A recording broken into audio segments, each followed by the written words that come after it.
Kateri so na področju zdravljenja krvnih rakov glavni klinični in seveda tudi logistični sistemski izzivi? Vi ste s tem zelo podrobno seznanjeni, tako kot klinik, kot tudi predstojnik kliničnega oddelka za hematologijo.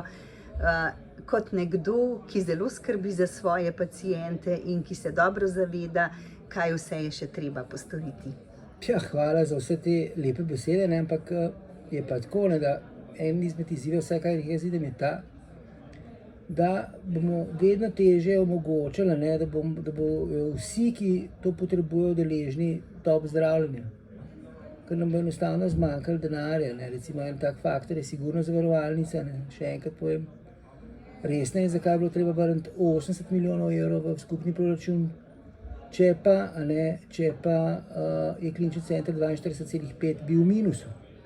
Pa mi nimamo minus zato, ker kot UKC, ker bi se praskali, pa se z jahtami vozili gor pa dol.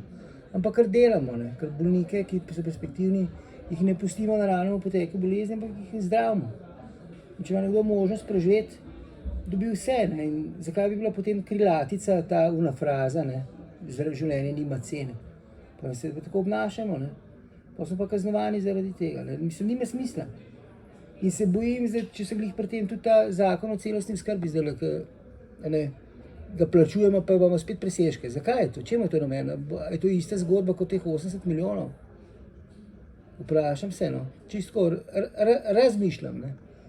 In hočem reči, da to je sigurno en izziv gromozanski. Predvsem pa, ker me malo moti, imam že malo dosti poln kufer, ker vedno ta top zdravljenja, ki so tudi top draga, pride vedno v zadnjo linijo. In predno pridejo pa malo naprej, do ljudi, ki jim res pomagajo pa 100 let. A se to res ne da, se sprašujem sam pri sebi. Vse vem, da je težko, pa da si moraš izpolniti te in druge regulative. Ampak marsikaj pa res tudi pride, če imaš to pravega lobista, pa kdaj prej na vrsto. In pri evropskih agencijah in pri nas. A se ne da mogoče malo prej to kaj spraviti? Upam, da se bo to nekoč dal. To je ta izziv, Kar se pa nas tiče, bo pa karte zdravljenja zdaj v kratkem aktualno in čakamo, da bo temu tako in to bo pa res fajn.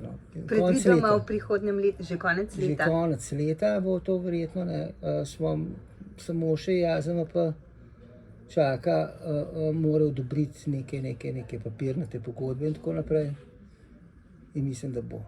Tako da mislim, da smo lahko na novembra ali pa v začetku decembra najkasneje tudi pogovarjali že o kakšnih lepih stvarih. Toliko.